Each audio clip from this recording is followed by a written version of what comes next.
Hello friends, इस video में हम देखने वाले हैं अनुपात और समानुपात यानी कि रेशियो एंड प्रोपोर्शन का भाग 2।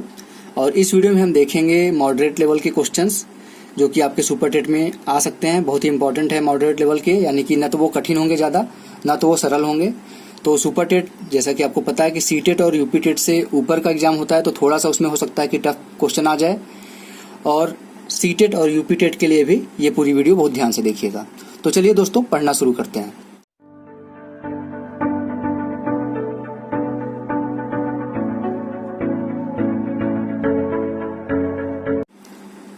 हेलो फ्रेंड्स, मेरा नाम है रोशन और आप सभी का आपके अपने यूट्यूब चैनल रोशन की क्लास में एक बार फिर से बहुत बहुत स्वागत है। आज की ये वीडियो हमारी specially super TET, C TET, UP TET या फिर आप कोई भी कंपटीशन की तैयारी कर रहे हैं, बैंक की तैयारी कर रहे हैं, रेलवे की तैयारी कर रहे हैं, एसएससी की तैयारी कर रहे हैं, तो आप इस वीडियो को पूरा ध्यान से देख सकते हैं।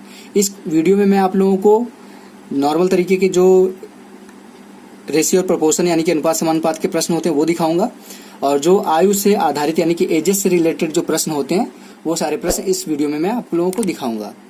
और ये हमारा अनुपात और समानुपात का भाग 2 है। और क्योंकि भाग 1 हम पिछली वीक में पढ़ चुके हैं, तो उस वीडियो को जाके देख लीजिएगा। वहां पे मैंने आप लोगों को बताया है कि डायरेक्टली अगर आपसे अनुपात और समानुपात से प्रश्न आ जाता है कि इस ए बी का रेशियो इतना है, बी सी का रेशियो इतना है, तो आप बताइए ए सी का रेशियो कितना होगा। इस टाइप के जो प्रश्न आते हैं उसको आसानी से ट्रिक के द्वारा कैसे सॉल्व किया जा सकता है वो भाग 1 में बताया मैंने। तो अगर आपने वो भाग 1 नहीं देखा है तो ऊपर यहाँ पे आई बटन होगा, उस पर क्लिक करके ऊपर कहीं राइट साइड में होगा, उस पर क्लिक करके आप वो वीडियो देख सकते हैं। या फिर आप डिस्क्रिप्शन बॉक्स जो नीचे इस वीडियो के नीचे लिखा होगा उसमें आप सबसे ऊपर मैं लिंक दे दूंगा उसका, वहां से भी आप देख सकते हैं। तो चलिए दोस्तों, अब देर न करते हुए शुरू करते हैं आज की वीडियो। यहाँ पे देख लीजिए, पहला प्रश्न है ए बी सी का वेतन 2:3:5 के अनुपात में है। यदि वेतन में क्रमशः 20%, 30% और तथा 10% की वृद्धि कर दी जाती है तो नए वेतन का अनुपात ज्ञात करना है यहाँ पे आपको। तो यहाँ पे सबसे पहले मैं इस क्वेश्चन को सॉल्व करने के 2 तरीके बताऊंगा। पहला तरीका नॉर्मल जो तरीका होता है वो आपको पता होना चाहिए, तो पहला तरीका मैं आपको नॉर्मल मेथड बताऊंगा। उसके बाद इसको आप सोच के विदाउट पेन एंड पेपर के सोच के कैसे सॉल्व कर सकते हैं, यहाँ पे मैं आपको वो चीज भी दिखाऊंगा। तो चलिए दोस्तों, इस क्वेश्चन को कैसे सॉल्व करते हैं यहाँ पे देख लेते हैं। क्वेश्चन आप नोट कर लीजिए, मैं इसको ऊपर कर रहा हूँ, वीडियो रोक के नोट कर लीजिएगा क्वेश्चन को। उसके बाद यहाँ पे देखिए लिखा क्या गया है, A/B/C। इसका रेशियो क्या दिया गया है, 2:3:5। अब इसमें वृद्धि कितने की गई है, क्रमशः 20% की वृद्धि की गई है ए की सैलरी में, 30% की वृद्धि की गई है बी की सैलरी में, और 10% की वृद्धि की गई है सी की सैलरी में। तो यहाँ पे कैसे निकालेंगे इसको, यहाँ पे देख लीजिए, 2 गुणे 20% की वृद्धि की गई है तो 120% हो जाएगा 100 से, और बटे में 100 हो जाएगा। अनुपात कर लीजिए। अब यहाँ पे बी में कितने प्रतिशत की वृद्धि की गई थी, 30% की गई थी, तो 3 गुणे 130 कर लीजिए और बटे में 100 कर लीजिए। फिर अनुपात लगाइए, यहाँ पे आप 5 था इसका अनुपात, गुणे 10% की वृद्धि की गई थी, 110 बटे में 100 कर लीजिए। यहाँ पे आप देखेंगे 100 सभी के नीचे है तो 100 सभी से कट जाएगा, काट सकते हैं आप सभी में कॉमन लेके। उसके बाद ऊपर कितना बचा, 120 गुणे 2 कितना होगा, 120 गुणे 2 240 हो जाएगा। अनुपात में 130 गुणे 3 13×3 यानी कि 390 हो जाएगा। फिर अनुपात में 110 गुणे 5, 100 गुणे 5 500, 10 गुणे 5 50, तो 550 हो जाएगा यहाँ पे। अब यहाँ पे देखिए जीरो सभी में है तो जीरो को आप कट कर सकते हैं तीनों में से। अब आपका नया अनुपात आ गया यहाँ पे 24:39:55, ये आपका आंसर होगा। अब इसको आप देखेंगे तो ये सरल नहीं हो सकता, इससे किसी भी समान वैल्यू से ये कटेगा नहीं, तो ये हो जाएगा आपका आंसर। ठीक, परंतु ये तो था आपका बेसिक मेथड। परंतु अगर इसी क्वेश्चन को मैं आप लोगों को ट्रिक जो आपको मैंने बताया था कि without pen and paper solve कर सकते हैं, तो यहाँ पे पहले आप लिख लीजिए कि प्रश्न में दिया गया था A/B/C दिया गया था कितना, 2:3:5। अब इसको इस तरीके से आप इसको बना दीजिए कि इसका 10%, 20%, 30% करना आसान हो। अब 2 का 10% करना तो आसान होगा, परंतु वो पॉइंट में चला जाएगा। तो इसको पहले हम बनाएंगे किस तरीके से, इसमें जीरो लगा के या कुछ लगा के, सभी में जीरो लगा देंगे तब पर भी सेम चीज रहेगी अनुपात में। तो यहाँ पे इसको इस तरीके से पहले बना लीजिए आप, A/B B अनुपाते C। अब सभी में अगर हम 10 से यहाँ पे गुणा कर देते हैं तो यहाँ पे क्या हो जाएगा 20 अनुपाते 30 अनुपाते 50, ये हो जाएगा ना। अब इसका सिंपल सा था कि पहले वाले में 20% की वृद्धि की गई तो 20 का 20% कितना होगा, 20 का 10% 2 होगा, 20% 4 होगा, तो यहाँ पे इसका 24 हो जाएगा। 30 का 30% कितना होगा, 30 का 10% 3 होगा तो 30% 9 होगा, तो 30 और 9 39 हो गया। 50 का 10% कितना होगा, 5 होगा, तो ये हो जाएगा 55। सीधे सीधे आपका आंसर यहाँ पे ये आ गया। तो बस आपको थोड़ा सा सोचना है कि इस क्वेश्चन को सोच के कैसे सरल बनाया जा सकता है। तो ये था मेथड 2। आपको जो मेथड अच्छा लगे, अगर आप थोड़ी सी प्रैक्टिस कर लेंगे तो प्रश्नों को आप सोच सकेंगे। जितना आप प्रश्नों को अच्छे से समझ सकेंगे उतनी आसानी से आप जल्दी से प्रश्न को सॉल्व कर सकेंगे। नहीं तो अगर आप नहीं समझ पा रहे हैं तो आप बेसिक मेथड से लगाइए, जिस प्रकार से मैंने यहाँ पे आपको परसेंटेज निकालना बताया, आप उस तरीके से निकाल के इसका आंसर फिर भी निकाल सकते हैं, सेम आंसर आएगा। अब दोस्तों चलते हैं अपने दूसरे प्रश्न पे। अब यहाँ पे दोस्तों देखिए दूसरा प्रश्न है, दो संख्याओं का अनुपात 4:5 है। यदि 11 को प्रत्येक संख्या में से घटाया जाता है तो नई संख्या का अनुपात 5:9 हो जाता है। तो आपको यहाँ पे छोटी संख्या ज्ञात करनी है। कोई संख्या दी गई है, उसका अनुपात है, यहाँ पे मैं आपको करके दिखा देता हूँ, क्वेश्चन नोट कर लीजिएगा, इसको ऊपर कर रहा हूँ मैं। कोई संख्या उसका अनुपात है 4:5। मैंने पिछली वीडियो में बताया कि अनुपात को इस तरीके से भी लिखा जा सकता है, भिन्न के रूप में।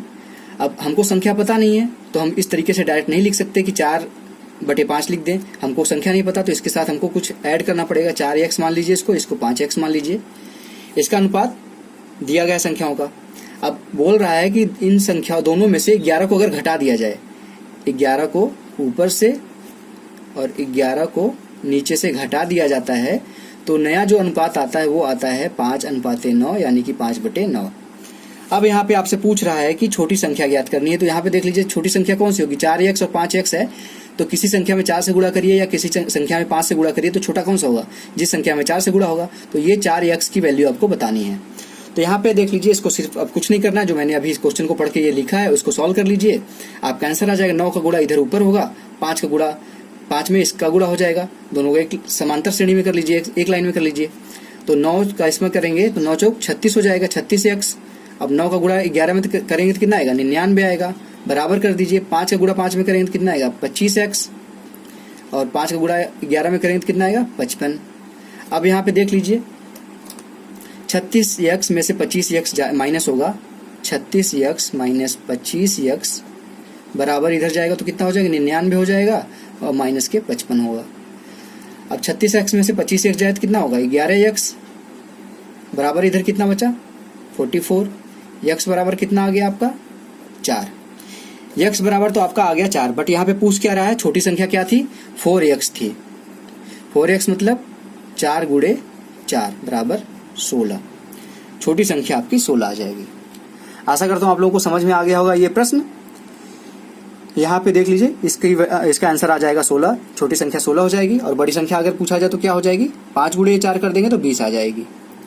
ठीक है, इसको रख के आप देख भी सकते हैं, यहाँ पे चेक भी कर सकते हैं कि आपका आंसर सही आया कि नहीं। यहाँ पे देख लीजिए 4x था बटे में 5x था, -11 था, -11 था, बराबर कितना आया था, 5/9 आया था। अब x की वैल्यू 4 रखिए तो यहाँ पे 16 हो जाएगा, 16 माइनस 11 हो जाएगा ऊपर, और यहाँ पे 20 हो जाएगा, 20 माइनस 11 हो जाएगा। तो क्या आएगा वैल्यू आपका, 16 में से 11 गया 5 आएगा, 20 में से 11 जाएगा तो 9 आएगा। देख लीजिए ये बराबर है आपका। इससे पता चलता है कि आपका आंसर सही है। चलिए अब देखते हैं तीसरा प्रश्न। अब देखिए दोस्तों, ये तीसरा प्रश्न है और ये आपके सीटेट 2019 का जो एग्जाम हुआ था दिसंबर वाला, उसमें इस टाइप का प्रश्न आया हुआ था। तो ये इंपॉर्टेंट टाइप का प्रश्न होता है लगभग सभी एग्जाम्स में, जो रेलवे के एग्जाम हुए इन सभी एग्जाम में इस टाइप के प्रश्न देखने को मिल जाते हैं। एक प्रश्न जरूर आ जाता है इस टाइप का, तो इसको ध्यान से देख लीजिएगा कैसे सॉल्व किया जाता है। तो यहाँ पे देखिए लिखा गया है कि 25 पैसे, 50 पैसे और 1 रुपए के सिक्कों को 3:4:6 के अनुपात में मिलाकर 315 रुपए जमा किए गए या फिर 315 रुपए बनाया गया। अब बताना है यहाँ पे प्रत्येक सिक्के की संख्या कितनी है। यहाँ पे आपको ये नहीं बताना है कि यहाँ पे 25 पैसे के कितने, मतलब कितना रुपए मिलकर कितना रुपए होगा, 50 पैसे का यहाँ पे 50 पैसों को मिला के कितना रुपए होगा, या फिर 1 रुपए को मिलाकर कितना रुपए होगा, ये नहीं पूछा। वहाँ पे आपसे सिक्कों की संख्या पूछ रहा है। तो यहाँ पे कैसे सॉल्व करेंगे, चलिए आपको दिखाता हूँ मैं। यहाँ पे सबसे पहले आपको जो 25 पैसे में चीज दी गई है उसको हम रुपए में बदलेंगे। ठीक, तो यहाँ पे जो जो पैसे में दिया गया उसको रुपए में बदलने के लिए क्या करेंगे, यहाँ पे देखिए 25 पैसे हैं, इसको रुपए में बदलने के लिए क्या करेंगे, 25/100 कर देंगे। 1 रुपए में 100 पैसे होते हैं, तो यहाँ पे आ जाएगा 1/4। अब 50 पैसे हैं, उसको रुपए में बदलने के लिए क्या करेंगे, 50/100 कर देंगे, तो यहाँ पे आ जाएगा 1/2। अब 1 रुपए में आपका 1 रुपया खुद रुपए में ही है, ये रुपए में ही है, तो इसको बदलेंगे नहीं। अब ये भी रुपए में आ गया, ये भी रुपए में आ गया, ये भी रुपए में आ गया। ठीक, अब इसके बाद क्या बोल रहा है ये कि इन तीनों का अनुपात दिया गया है। इन तीनों का अनुपात कितना दिया गया है, 3:4:6। जो ये 25 पैसे का, 50 पैसे का और 1 रुपए का अनुपात है, ये है। तो यहाँ पे आपको अब इनकी संख्या निकालने के लिए, इनका अनुपात निकालने के लिए कि कितने रुपए होंगे, आपको क्या करना पड़ेगा, ये जो सिक्के आए हैं 25 पैसे के, 50 पैसे का और 1 रुपए का, इसमें गुणा करना पड़ेगा। 25 पैसे वाले का 25 पैसे वाले में, 50 पैसे वाले का 50 पैसे वाले में, रुपए वाले का रुपए में। तो यहाँ पे देख लीजिए क्या करेंगे आप, 25 पैसे के लिए क्या कितना आया था, 1/4 आया था, तो 3 में 1/4 का गुणा करेंगे तो 3/4 हो जाएगा। फिर अनुपात करिए, 4 में कितने का आया था, 50 पैसे का, तो 50 पैसे का मतलब था 1/2। 1/2 का गुणा करेंगे इसमें तो कितना आएगा, यहाँ पे 2 आ जाएगा, 1/2। अनुपात में 6 में 1 का गुणा करेंगे, 1 रुपया था तो वो 6 ही रहेगा। अब यहाँ पे देखिए ये कट जाएगा, 3/4 ही रहेगा ये। अनुपात में आपका हो जाएगा 2 से 2 कट जाएगा, 2 हो जाएगा, और अनुपात में ये अब 6 हो जाएगा। तो यहाँ पे देखिए ये दोनों सिंगल लाइन में आ गया अनुपात, ये अभी भी भिन्न में है। तो इसको बदलने के लिए, इस तरीके से बदलने के लिए क्या करना पड़ेगा, इसमें हमको 4 का गुणा कर देंगे तो 4 से 4 कट जाएगा। जब इसमें 4 का गुणा करेंगे तो इन सब में भी 4 का गुणा करेंगे। तो इसके लिए हमको देख लीजिए यहाँ पे क्या करते हैं, 3×4/4 अनुपात में 2×4 अनुपात में 6×4। अब यहाँ से 4 से 4 काट दीजिए, अब सिंगल लाइन में आ गया आपका अनुपात। 3:8:6=24। 3:8:24।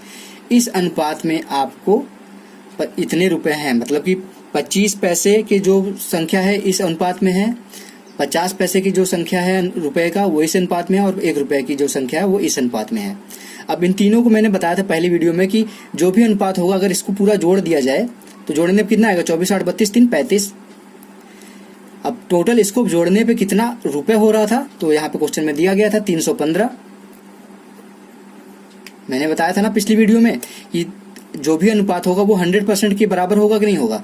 अब इन तीनों अनुपातों को जोड़ा जाएगा तो 24, 8, 32, 3, 35 होगा। 35 के बराबर कितना था, 315 रुपए दिया था। चाहे 315 रुपए को कुछ भी करिए, इस अनुपात में अगर तोड़ेंगे तो 315 के बराबर ही होगा ना ये। तो इसी का यही मैं समझा रहा हूँ कि 35 जो है वो 315 के बराबर होगा।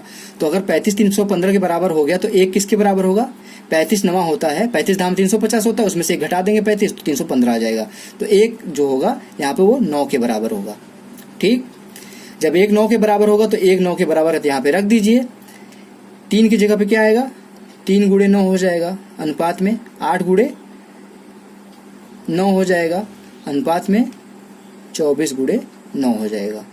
तो यहाँ पे क्या आएगा आंसर, 3 9 27 अनुपात में 8 8 64 8 9 72 अनुपात में 24 9 216। ठीक, ये हो जाएगा आपका अनुपात। जो आपके सिक्कों की संख्या थी, 25 पैसे के 27 सिक्के होंगे, 50 पैसे के 72 सिक्के होंगे और 1 रुपए के 216 सिक्के होंगे। ये आपका आंसर आ जाएगा। ये थोड़ा लेंदी प्रश्न था, लेकिन इस टाइप के प्रश्न आते हैं आपके एग्जाम में, तो इसको आप ध्यान से देख लीजिएगा वीडियो को रिपीट करके कि कैसे सॉल्व किया जाता है। तो चलिए दोस्तों, अब वीडियो क्वेश्चन नंबर 4 देखते हैं। अब यहाँ पे देखिए दोस्तों, ये क्वेश्चन नंबर 4 है, प्रश्न नंबर 4। यहाँ पे लिखा गया 5 वर्ष पहले ए और बी की आयु का अनुपात 12:17 था और 5 वर्ष बाद उनकी आयु का अनुपात 14:19 हो गया है। तो ए की वर्तमान आयु क्या होगी। यहाँ पे देख लीजिए, जो अनुपात दिया गया है वो 5 वर्ष पहले का दिया गया है, फिर दूसरा जो अनुपात दिया गया है वो 5 वर्ष बाद का अनुपात दिया गया है। इसके बाद आपसे वर्तमान उम्र पूछ रहा है का। तो यहाँ पे इस टाइप के क्वेश्चन बहुत ही इंपॉर्टेंट होते हैं। इस टाइप के प्रश्न बुझाने के लिए आपको एग्जाम में वहाँ पे आप कहाँ पे गलती कर सकते हैं, तो इस टाइप के जो प्रश्न आते हैं उसमें सबसे ज्यादा इंसान गलतियां करता है आंसर सही सॉल्व करने के बाद भी आंसर गलत लगा देता है। तो इसको देखिए कि यहाँ पे गलतियाँ कहाँ पे हो सकती हैं। तो चलिए वीडियो को, क्वेश्चन को नोट कर लीजिएगा, वीडियो को रोक के अब मैं यहाँ पे सॉल्व करने जा रहा हूँ। यहाँ पे लिखा है कि 5 वर्ष पहले ए और बी की आयु का अनुपात 12:17 था। तो 5 वर्ष पहले था, ये इस साइड था। अब उसके बाद जो दूसरी बार अनुपात दिया गया वो 5 वर्ष बाद दिया गया है। तो यहाँ पे मान लीजिए वर्तमान है, 5 वर्ष पहले ये हो गया, और तो 5 वर्ष बाद इधर हो जाएगा 5 वर्ष। अब तो अगर यहाँ पे दोनों के बीच में गैप देखा जाए तो 10 वर्ष का होगा कि नहीं, 5 वर्ष पहले और 5 वर्ष बाद में दोनों के बीच का गैप कितना होगा, 10 वर्ष होगा। जब 10 वर्ष होगा तो यही मेन चीज था, इसको यहाँ पे समझने वाली बात थी कि 12 जो अनुपात दिया गया है 12:17, इसमें अगर हम 10 जोड़ दिया जाए, इसको यक्स मानते हैं अगर हम, 12x/17x। आप किसी को डायरेक्ट वैल्यू तो नहीं मान सकते, किसी संख्या का अनुपात दिया गया था। तो 12x/17x में अगर हम 10 जोड़ देते हैं प्लस 10 दोनों में जोड़ेंगे तो हमारा अनुपात आ गया है 14:19। यही बोला है ना, 5 वर्ष पहले इनका अनुपात था दोनों का 12:17, फिर 5 वर्ष बाद इतना हो गया, तो 5 वर्ष पहले और 5 वर्ष बाद मतलब 10 वर्ष जोड़ देंगे तो ये अनुपात आ जाएगा।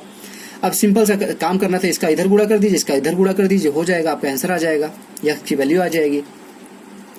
अब देखिए 19 का गुणा करेंगे 12 में तो कितना आएगा, 19 का गुणा करेंगे तो 19 10 में 190, 19 दूनी 38 यानी कि 228x प्लस 19 10 में 190 बराबर में कितना आएगा, 14 का 17 में गुणा करेंगे तो कितना आएगा, 17 10 में 170 होता है और 17 चौका 68 होता है। तो यहाँ पे आपका आ जाएगा 238x। अब फिर 17 यहाँ पे 14 को गुणा 10 में होगा तो प्लस 140 आ जाएगा। ठीक, उसके बाद इसको सॉल्व कर लीजिए, 228 को इस साइड ले जाइए तो आपका आ जाएगा 10x, 238 में से 228 माइनस हो जाएगा तो 10x हो जाएगा। उसके बाद इधर आएगा तो 190 माइनस 140 हो जाएगा, तो आपका यहाँ पे बचेगा 50। तो यहाँ पे 10x बराबर 50 आ गया, तो x बराबर आपको पता है कि 5 आ जाएगा, x बराबर 5 आ गया। अब आपसे पूछा क्या था, a की वर्तमान आयु पूछा था। तो 5 वर्ष पहले a की वर्तमान 5 वर्ष पहले a की आयु कितनी थी, 12x थी, ये 5 वर्ष पहले थी। तो इसमें 5 जोड़ देंगे तो वर्तमान आयु आ जाएगी, तो 12 गुणे 5 प्लस 5, 12 पंजे 60, 5 65 वर्ष उसकी ए की वर्तमान आयु है। आशा करता हूँ आप लोगों को समझ में आ गया होगा कि कैसे यहाँ पे इस चीज को निकाला गया है। आप वीडियो को धीरे धीरे ध्यान से समझते हुए यहाँ पे देखेंगे तो आपको सब समझ में आ जाएगा। नहीं तो ये मेथड था आपका पहला। इसके बाद मैं आपको दूसरा मेथड भी दिखा देता हूँ यहाँ पे। अगर आपको ये मेथड नहीं समझ में आता, किसी वजह से आप कैलकुलेशन नहीं कर पा रहे हैं इतनी तेजी से, तो आप यहाँ पे मेथड 2 देखिए। मेथड 2 आपको थोड़ा सा समझना होगा कि यहाँ पे दिया गया था। मैं पहली वीडियो इसीलिए बोल रहा हूँ देखने के लिए, क्योंकि उसमें मैंने ये सारी चीजें आपको बेसिक चीजें बताई हैं कि कैसे क्या चीज होती है। तो यहाँ पे मैं उसको करूंगा तो हो सकता है आपको समझ ना आए, तो उस चीज को देख लीजिएगा उस वीडियो में जाके। 5 वर्ष पहले अनुपात दिया गया था 12:17। उसके बाद 5 वर्ष बाद कितना अनुपात दे दिया गया है, 14:19। अब यहाँ पे मैंने बताया था कि इसको किस तरीके से देखते हैं। इसके बीच का गैप देखते हैं कितना है, 5 का है। इसके बीच का गैप देखते हैं कितना है, 5 का है। गैप बराबर है तो अब कुछ नहीं करेंगे, इसका यहाँ पे देखेंगे कितना चेंज हो रहा है। 12 से कितना हो रहा है, 14 हो रहा है, यानी कि +2 हो रहा है। +2 हो रहा है यहाँ पे, परंतु एक्चुअल प्रश्न में कितना यहाँ पे प्लस हो रहा है, +10 हो रहा है। मतलब कि +2 बराबर यहाँ पे है 10। तो 1 बराबर कितना होगा, 5 हो जाएगा। 1 बराबर 5 हो गया। तो यहाँ पे 12 बराबर कितना होगा, 12 बराबर 12 गुणे 5 कर देंगे, 12 बराबर 60 आ जाएगा। ये हो जाएगा 5 वर्ष पहले का उसका उम्र। 5 वर्ष बाद मतलब 5 उसमें ऐड कर देंगे तो आपका डायरेक्ट आंसर आ जाएगा 65 वर्ष। आशा करता हूँ आप लोगों को ये भी समझ में आ गया होगा मैं क्या बताने की कोशिश कर रहा हूँ। अगर आप लोगों ने पहली वीडियो देखी थी, ये वाला चीज देखा था, वहां पे मैंने जो बताया था कि अगर यहाँ पे दोनों के बीच का अनुपात सेम है, यहाँ पे भी डिफरेंस सेम है, यहाँ पे भी डिफरेंस सेम है, तो कुछ नहीं करते, फिर ये देखते हैं उसके बीच में कितना गैप है, वो उस गैप को क्वेश्चन वाले गैप से उससे बराबर कर देंगे, वहां पे वैल्यू आ जाएगी। तो चलिए दोस्तों अब देखते हैं क्वेश्चन नंबर 5। यहाँ पे देखिए दोस्तों, क्वेश्चन नंबर 5 है, ए और बी की वर्तमान आयु क्रमशः 36 वर्ष और 50 वर्ष है। मतलब क्रमशः का मतलब होता है कि जिस हिसाब से प्रश्न में दिया गया, ए पहले दिया गया तो उस जो वर्ष पहले दिया गया उसका उम्र होगा, मतलब कि ए का उम्र होगा 36 वर्ष, बी का उम्र होगा 50 वर्ष। यदि n वर्ष बाद उनके आयु का अनुपात 3:4 हो गया तो n का मान ज्ञात करना। यहाँ पे आपको टाइम नहीं दिया गया है कितने वर्ष बाद होगा, तो वही निकालना है आपको n का मान। बस ये दिया गया है कि उनका वर्तमान में आयु इतना है और उसके बाद n वर्ष बाद इतना अनुपात हो गया है। तो सिंपल सा आप बेसिक तरीके से करिए, सबसे जल्दी होगा। बेसिक तरीके से करने पे 10 सेकंड में ये क्वेश्चन का आंसर निकल जाएगा। तो चलिए दोस्तों आपको करके दिखाता हूँ 10 सेकंड में। यहाँ पे बोला है उनका अनुपात था 36, यहाँ पे देख लीजिए वर्ष दिया गया था उनका, तो यहाँ पे मैं डायरेक्ट लिख सकता हूँ कि यहाँ पे अनुपात नहीं दिया गया, तो 36 होगा और यहाँ पे 50 होगा, ठीक। प्लस n वर्ष बाद, प्लस n वर्ष बाद कितना हो गया है, 3:4 हो गया है।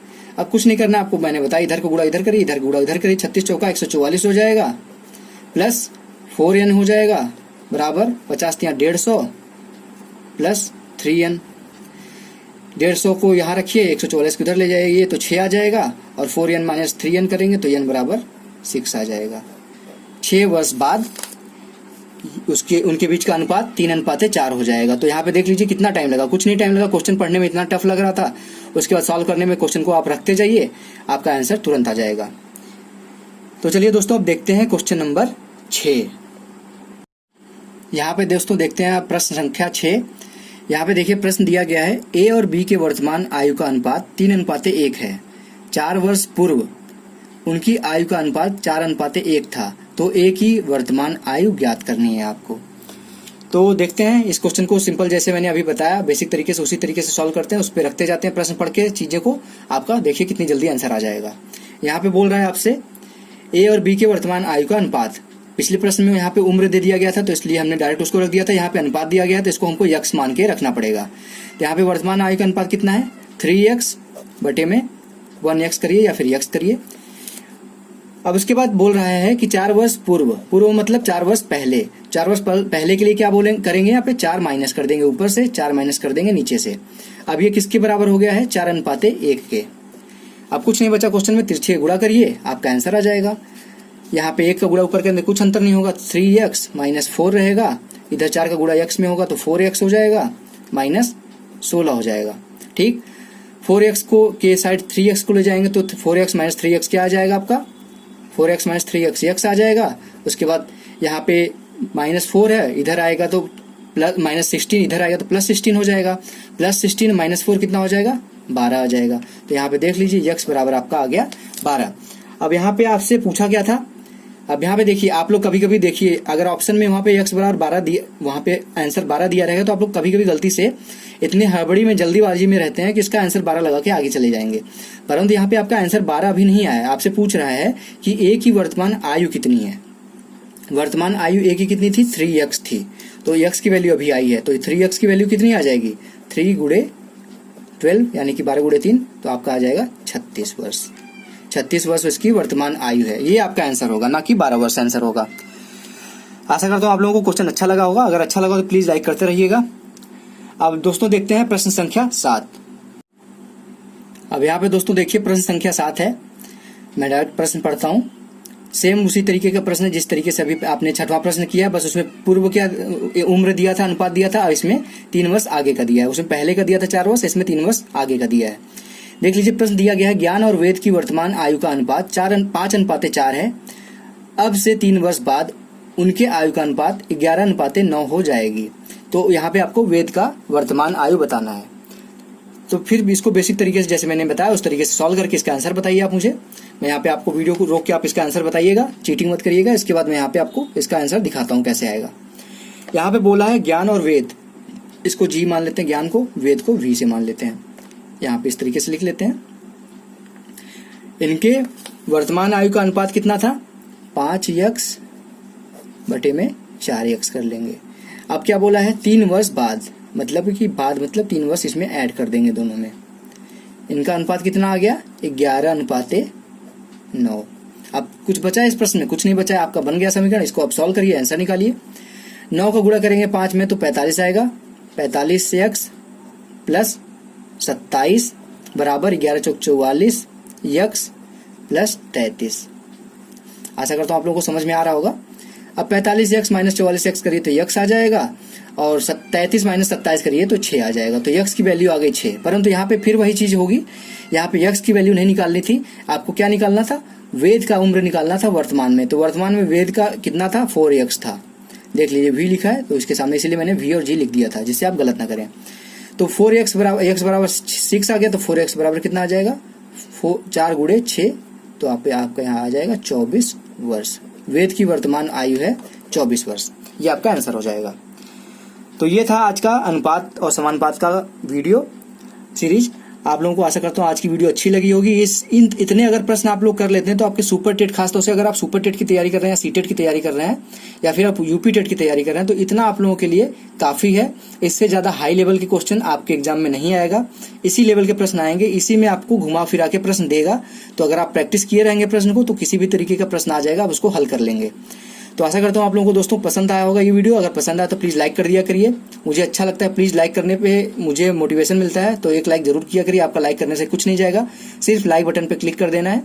और अगर अभी तक रोशन की क्लास यूट्यूब चैनल को सब्सक्राइब नहीं किए तो प्लीज़ नीचे लाल कलर का सब्सक्राइब बटन आ रहा है, उस पर क्लिक करके सब्सक्राइब कर लीजिए और साथ ही साथ बेल आइकन पे क्लिक कर लीजिए, जिससे मैं आप लोगों के लिए यहाँ पे जो भी वीडियो यहाँ पे अपलोड करता हूँ, चाहे वो लेसन प्लान का हो, चाहे आपके सुपर टेट से रिलेटेड चीज़ हो। यहाँ पे जैसे आपको पता है कि सुपर टेट का मैं 1 साल तक लगातार यहाँ पे वीडियो आपके लिए डालूंगा। और मैं ये आशा करूंगा कि रोशन की क्लास यूट्यूब चैनल पे पढ़ के कुछ ऐसे बच्चे जरूर हों जो सुपर टेट में 120 नंबर से ज़्यादा ले आए। या फिर आप सीटेट की तैयारी कर रहे हैं तो सीटेट का भी यहाँ पे आप मैथ पढ़ रहे हैं तो वो सीटेट में भी काम आएगा, यूपी टेट में भी काम आएगा। या फिर अदर एग्जाम की तैयारी आप कर रहे हैं, एसएससी की तैयारी कर रहे हैं, रेलवे की तैयारी कर रहे हैं, बैंक की तैयारी कर रहे हैं, उन सभी में ये काम आने वाला है। कॉन्सेप्ट वही रहता है, प्रश्न ऐसे ही रहते हैं, बस थोड़े से लेवल चेंज होते हैं, हाई लेवल लो लेवल यही हो जाते हैं। तो दोस्तों प्लीज़ इस वीडियो को शेयर कर दीजिए अपने दोस्तों के साथ, जिस भी ग्रुप में आप जुड़े हुए हैं उनको भी पता चल सके कि सुपर टेट की क्लास कहाँ पे स्टार्ट हो रखी है और अगले 1 साल का टारगेट लेके चल रहे हैं हम, तो उनका भी हेल्प हो सकेगा। तो दोस्तों मिलते हैं अपनी कल की वीडियो में, तब तक के लिए आप लोगों का बहुत बहुत धन्यवाद आज की पूरी वीडियो देखने के लिए। जय हिंद, वंदे मातरम।